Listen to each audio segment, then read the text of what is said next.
connections in these LA streets. Rev your engines as we cruise the streets. This is the place where the story's told. This is the SugaTalks podcast show. Welcome to SugaTalks Community Connection. I'm your host, Audrey, and today we have a very special guest, and her name is Maria Flores Scott. And so, Maria, tell us a little bit about how you came about with La Muerte Maria, because you're a huge figure in the community, and we just want to learn a little bit about how you started. Well, it's all cultural for me. I've always done Dia de los Muertos pop-ups and events, to express my culture and to be able to take it to another level, not just showing up to the events. So I used to do my makeup and put, just little outfits that I would buy pre-made and go to different pop-ups. But I was um, told about a special event called El Velorio. And going to El Velorio. What is El Velorio? Just so people can understand what it is, because I didn't know what it was. So El Velorio is it's a Chicano cultural art music event where sometimes they have classic cars, they have viclas, they'll have art, they have different bands that play and perform live music, different vendors. So it's a very big cultural event that's been going on, I believe now 16 years. Oh, wow. I heard about it for the first time back in 2024. And I went, it was 2023. And I did my little look. I mean, to me, I was just like impressed of what I did. But when I got there, I was just in awe of the different Catrinas and what they created and how elaborate all their different... And you never did this before, Catrina. You just went to the show and you were inspired. Like I told you, I used to dress up for little pop-ups and stuff, that never a show like that, to that caliber. And I was just in awe. I mean, you look on social media and you Google Catrinas and stuff, and you see these beautiful models and these elaborate outfits and the amazing makeup, and you get inspired. Mm-hmm. So I actually was inspired by, I guess at the time she was my Catrina crush. And I tried to replicate her look. I mean, never didn't look nothing compared to the original thing, because the artists are amazing. But I got to meet her that day. I was impressed by the different people, and I told myself the following year I'm gonna take it to that level. I'm gonna create my pieces, try to learn the makeup, and be a wow factor my next time I show, like how amazed I was when I went. And that was only 2 years ago. That was in 2024. Oh, 2024. Okay. So when in 2024, I started making some of my outfits. I really didn't know how to do the makeup. I knew it was airbrushed.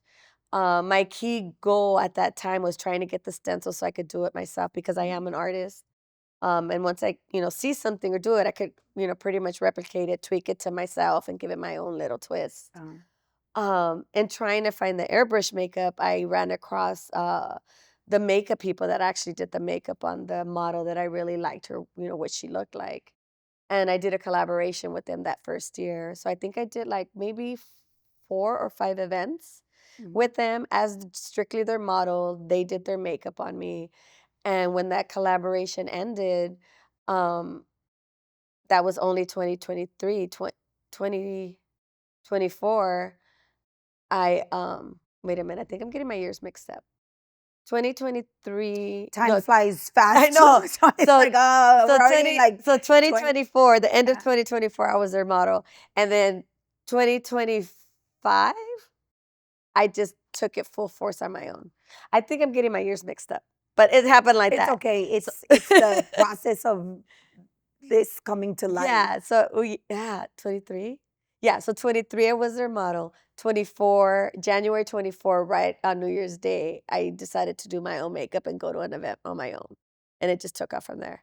And obviously, practice makes perfect. The more you practice, the better you get. So. Yeah, right. And so you and you grew up in East LA, right? You grew up in East LA, and did that inspire you? And that, I'm sure it inspired you a little bit too, like the culture and Well, I'm born and raised in East LA, okay. product of the projects. I'm a Chicana. You know, my parents were immigrants. My dad is from Mexico City. My mom is from Zacatecas. Oh, Um, they came here. I don't know. I think she was pregnant with me when they came to Los Angeles. okay. First, I think that we stood in like the Pasadena area, and Uh-huh. then what I can recall was already when we were in the projects in Aliso Village. Oh, So wow. yeah, So okay, so I don't really like understand that when you say the projects, so like, government housing, the oh, projects, really? Oh, yes, wow. low income, Okay. yeah. So me and Okay. my brother were the only ones that were born in the United States, and my three older siblings are from Mexico. Well, Mexicali, Oh, okay, okay. a place you do not want to go in the summer. Oh, why is that? Oh, because it's brutal. Oh, It's really? so hot. So every summer, when it was our summer break, we would have to go there, and we dreaded it. Now I think back and I regretted it because it's so much culture. Yeah. It's your roots. Yeah. I mean, my grandma still had an outhouse. They didn't, they had some running water. Here or No, in oh, okay, Mexicali. okay. Like they had to boil water in a trash can for you to take a bath. So we dreaded going, and then we had to work the farm because she had big farms. She had Oh, all, chickens, pigs, goats, cows, I love that all though. that, I love that. and it was always scary to go to the outhouse to go to the bathroom. But yeah, looking back is like I regret not going more and not doing more and not embracing my culture more, Yeah. you know? Well, What now you're doing it, and it Oh shows. yeah. Yes, yes, Like yes, yes. I see you on TV, social media, and you don't have to say a word. You don't say a word. Your pieces says a lot. It says it all. Yeah, And yes. when did you first realize that you were an artist? I know you're probably born with it Yeah, because you're pretty such a much. natural. The way you create these things, my gosh. I've always been an artist. I've, Uh, I've always drawn, done murals, paintings. I wish I would have went to school for it to really, really master the craft. mhm. But I didn't. And I was all everything self-taught. And I think I got it from my dad. He he was always he used to paint our homes like so Oh, your tutti dad. frutti colors in the inside of our houses. But and he was also, he never wanted to work for anyone. He was always a hustler. So he would always create all these events and stuff like that. So I got a lot of that from him. But Okay. yeah, ever since I can remember, I've always did some form of art. And how did you go from the projects to, you know, um, being a teacher? Like, what inspired you to be a teacher? And because you're retired, correct? I'm a retired preschool teacher Mm. for LAUSD. I've been working for the district 37 years, and it just somebody had faith in me, uh, um, gave me the opportunity, and that's how it all came about. I didn't really have a lot of guidance from my family, so Oh, so you did yeah, it like all on your own. pretty You're much. probably like, I don't want to use the outhouse. I don't Well, want to. but a lot of it's, strangers that, see something in you that other people don't. So could get a little emotional. You Yeah, see yeah. it? I know. Yeah, No. if you go back to the history, it's I like, mean, well, you've come a long way. yeah, Like, I've known you for a minute, and I didn't know that about you. Like, you came from the project, yeah, and there's a I lot of think people there's don't know. something about coming from a place like that to where you're at. It's just a little more because you had to work for that. Oh, You got they because work I hard. think I feel I don't know. I'm not a professional, but I feel like it's so easy to kind of stay there. You don't. I know for like my culture, like education wasn't a thing. I No, don't it know was if it's hard. for you too. Like they didn't really push that. No, it was just It's more work, like you got to work, and then work. it's like, oh, I don't have money. Like that's probably what you heard a lot, If it was up to my maybe. dad, we would be, he would have child labor going on all the time. Oh, Like literally, we were sewing at young ages. We learned silk that screen. explains. We learned silk screen. We used to go to the swap meets and sell. I remember when the Olympics were here back in, I think it was the 80s. We didn't even go to school during that time because we were constantly making stuff, and he would sell it. He'd had this special, they had a big old plaza where they had all the vendors for Mm. the Olympics. We were there selling. Like, I remember going as a kid, going to these bars, or he'll make big events. And, Mhm. we would be selling the alcohol. We were minors, Are you you serious? know, and then making tortas in the bag I to mean, I'm sell. laughing. It's kind of. But back I in the mean, day, you've we didn't have to wear yeah, seatbelts. You could get a note from your parents and go buy, they'll sell you the cigarettes and yeah. beer. And And this was all in East LA. this, yeah, for the Just most part, yeah. yeah. Yeah, my older sister would write the notes and we'll be partying because we'll go get the alcohol and the cigarettes. You can't pull that now. Yeah. So even though you've passed all that, it's I still see that it's still important to you to keep your culture alive. I see it, and Yeah. I see it in your work. You tell I see it like all your pieces tells a story, Yeah, it's and you put I feel like you put your how can I say yeah your you storytelling pour your my heart into right. it. Yes. Yeah, I want to do cultural pieces. For instance, like this piece. It's,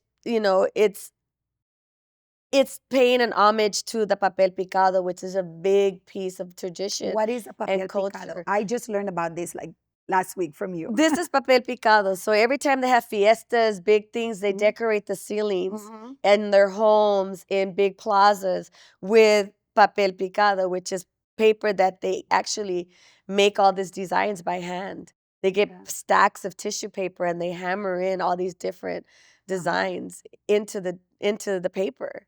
And it's beautiful the way they decorate, the plazas, the gazebos, Mhm. just long corridors, people's homes. So this was paying an homage to that because it's a big part of the Mexican culture.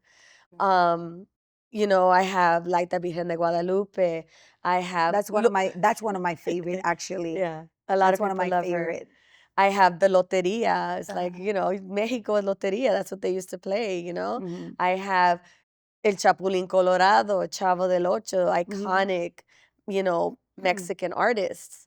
So I try to do all my pieces to really reflect our culture. And we're more than just, immigrants Mhm. or illegals apparently, Mhm. It's like we're hard workers. We have an amazing, beautiful culture that we have it all. It's like the Mhm. food, the music, the art, the the celebrations, just it's just it's so colorful and it's just amazing and everybody should experience it, Yeah, right. So How was La Muerte Maria created? Like how she just evolved. She just evolved from that one event and I just it's she's not just a Catrina.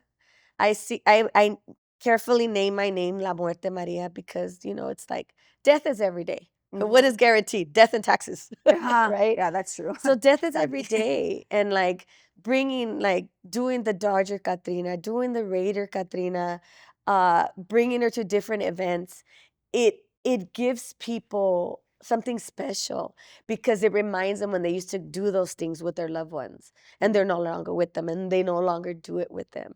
So, I get so many positive, comments and heartfelt messages that, oh my God, it was amazing to see you there. You reminded me of, my dad. I used to go to the game with my dad and he's no longer with us, or my cousin or my uncle.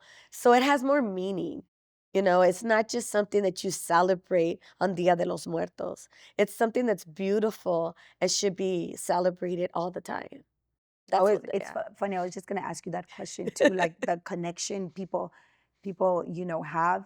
And someone just asked me earlier too. They says because Dia de los Muertos, it's like what's a month? October, but you November, yeah. November. Okay, November. I'm thinking of it Halloween. Well, they always Uh, celebrate it in October because there's so many events going on, but do not connect it with Halloween. It has oh, okay. nothing to do with Can you Halloween. explain a little bit of that? Because I'm interested. I didn't know because Well, I always thought La Muerte Maria Halloween.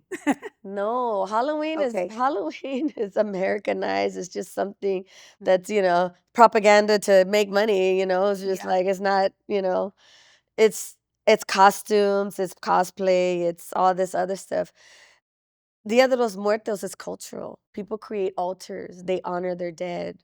So it has a whole different meaning. It has nothing, absolutely nothing to do with Halloween. These are not costumes. So it's a little offensive. Yes. It can be. Okay, Yes, okay. yes. These are I mean, I can see that. these are atuendos. These are like, a lot of them, a lot of people put a lot of work and meaning in what they create because most of the time they're honoring a past loved one when they, create their Right. pieces. So when you go to Hollywood Forever, when you go to El Velorio, a lot of these artists are inspired by people in their family, in their culture, and their roots that have passed. And they design that to express their love for them. So it has nothing, absolutely nothing to do with Halloween. Oh my. Yeah, I mean, I didn't know that because, Yeah. usually, like I said, I kind of connected with, people paint their faces. Yeah. There's Halloween parties. You see a lot of that. Yeah, people, yeah, So this because show is actually very educational for me. Like yeah, I'm learning quite a bit. I mean, and with everything, you get your positive and your negative, and you get the people that don't know or don't understand. And bottom line, at the end of the day, I guess everybody should be able to express how they feel and what they want whenever they want. But I do try to educate too when I wear it, and and people right away, oh, your costume or oh, Halloween. I said no, this is more than that, and I try to educate them a little bit because a lot of people don't know.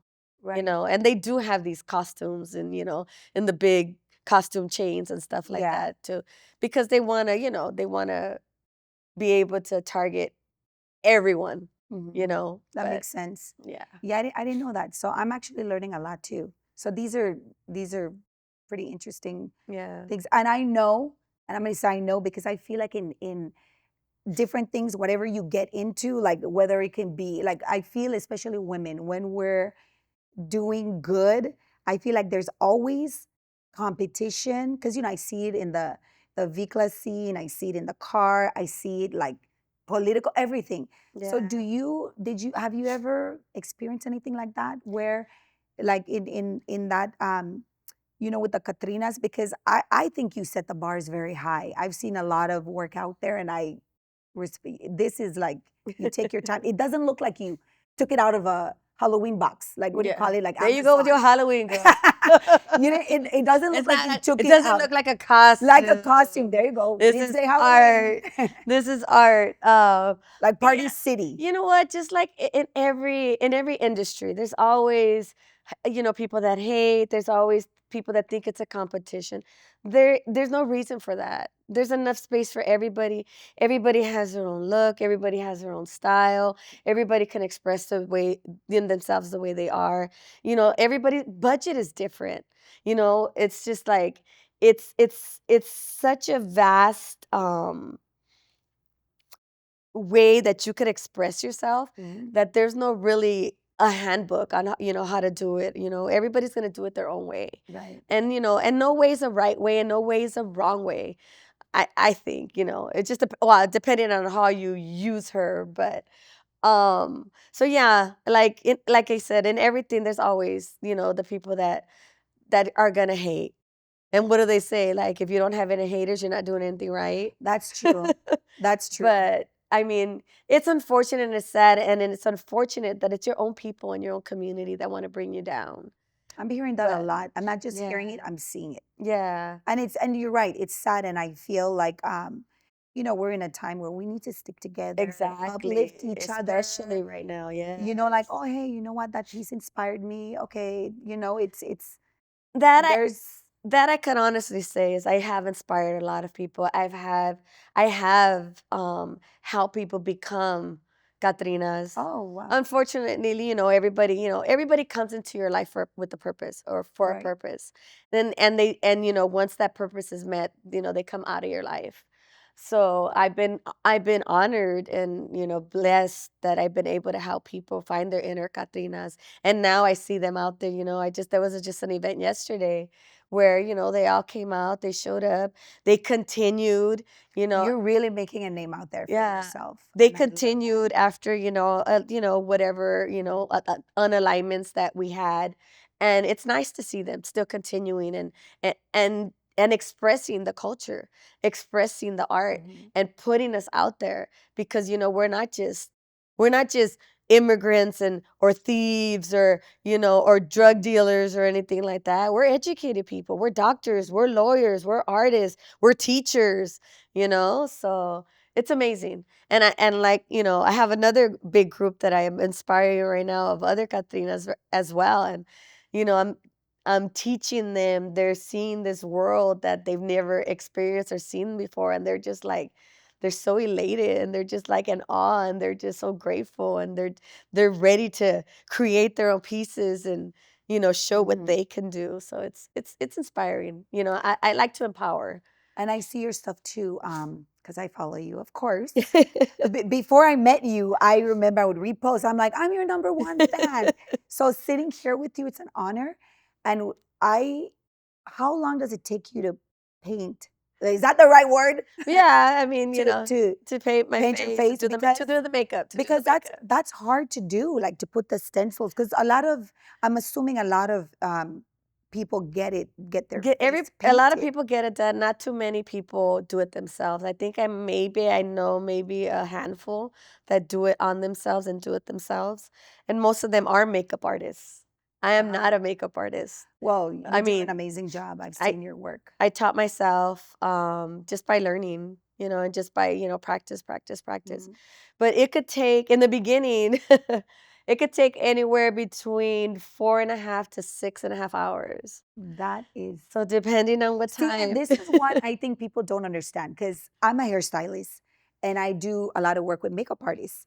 And people that don't know, they're like, oh, well, you're charging that much. It's Yeah. expensive and this and that. But I don't think they understand like the time that goes into it, The the product. product, it's Yeah. expensive to get ready. It's like a whole thing. Well, it's more your time too, Yeah, because this is custom. It's not out of a box. right. Like, and it's just funny. This is a perfect example. You're in a bike scene. You spend thousands and thousands of dollars to soup up your bike, but you won't I spend do. thousands and thousands of dollars to No, get your hair done, to get your no. makeup. And it's the same thing. Why should we devalue our work, our art, and our skill? Right. It's custom hair. It's Mhm. custom makeup. It's Mhm. a custom outfit. You should Mhm. be able to get your worth out of it. Mhm. But it's like all these lowriders, how much money gets invested? Thousands. And the Yeah. But cars, when it comes, thousands. but when it comes to this, it's like, oh, Uh, it's the same. I think we fall under the same category. It's all art, it's all custom, and we should get paid for our time. mhm. And not just for the products, because and at the end of the day, use minimal of your products, right? Right. It's more your time and your work and your I craft, couldn't do your that. skill. I don't have that patience. I think I would be like with the stencils. Okay, I'm done. Oh yeah. So I'm done. yeah, And do you give classes? Because you should. If you I don't, started to. I can. I don't like to because I'm not a professional makeup artist, but I do for well, that. you're like you're a perfectionist. I do Uh-huh. for the girls that come, Yeah. come along in the journey with me, and I'll try to help them, and I'll give them my stencils that I've created and stuff like that. But to say I'm a makeup artist and to want to like go out there and teach it, I think to me, I kind of cringe at it sometimes because there's a lot of makeup artists that do have that title, that did have the training, that Right. that I think they should do the classes because they know Right. more of the thing. I know how to do it on myself. I love how you're so humble. I'd be like, girl, I am the best out there. There. No, I am not. You're I so actually, humble. it's like I think your makeup is amazing. I've learned from the best, you know what I Uh-huh. mean? Not physically like they sat down and taught. They taught me, but just watching them and seeing their beautiful work everywhere. Right. The pioneers of the airbrush makeup is, And you're a natural who artist too, so that yeah. helps a lot. Yeah, they're the ones that, I Uh-huh. came past with, and they're the ones that I was their model for. And, I give a lot of that credit to them. That's, Nice. because I'm a visual learner. So if I see something, then, right away I'm like, You're I like, got let's it. do this. I got it. So, So we have a but little bit time, okay. sorry to cut you, It's okay. but can you like explain what's going on here? The hat, did you make that hat? Yeah. So I don't exactly know how many flowers are on that, but I put all the flowers onto the hat. The feathers, the skull. Actually have 3 versions of this. I have it in the bright orange, the cempasúchil flower. I love that one too. So these are, cempasúchil flowers in different colors. So I have this one, the red one, and the orange one. And I want to do a couple more because I just love them and they're like my signature look, I think. Right. And then again, I wanted to do the papel picado because it's one of the many ones that are on my list to create. I have a lot more. And I have so many because I have a really bad habit. I mean, I have a like a sickness, kind of wear the same thing twice. I hate wearing the same thing twice. Oh my God. That's why I have so many looks. Where do you store these? Well, I'm sure you have a section in your house. Well, right? I mean, I have a big house, so Yeah. there's several sections in my house. But what was I gonna say? I lost my train of thought on what I was gonna say, but it's okay.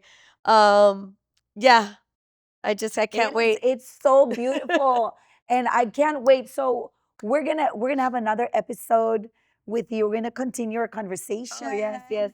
We're gonna get into like your political pieces, Yes. and just other fun stuff. Yes. I can't wait. This is I great. can't wait. Yes. But yeah, I'm glad everybody loved her. This is beautiful. This is a beautiful piece. Very nice. Yeah. But Very, very nice. Okay, so let's what are we for our next episode that we're gonna have, we are going to let me see, we talked about your political pieces. yeah, and then we'll talk about what I'm doing. Like I have What several and your events coming up. plans. And like May has been crazy for me. It's just been like May is over now. Yeah. And June is And looking it's like working on all this stuff. well, right? June is gonna be just like May. I'm just like so many events coming and happening, which is amazing. Stay tuned for the next episode with Maria La Catrina, and we will La discuss Muerte Maria. La Muerte Maria. We got to get it right, La Muerte Maria. And a special thank you to TM Law for being supportive. And we will see you next episode. Community connections in these LA streets. Rev your engines as we cruise the streets. This is the place where the story's told. This is the Sugar Talks podcast show.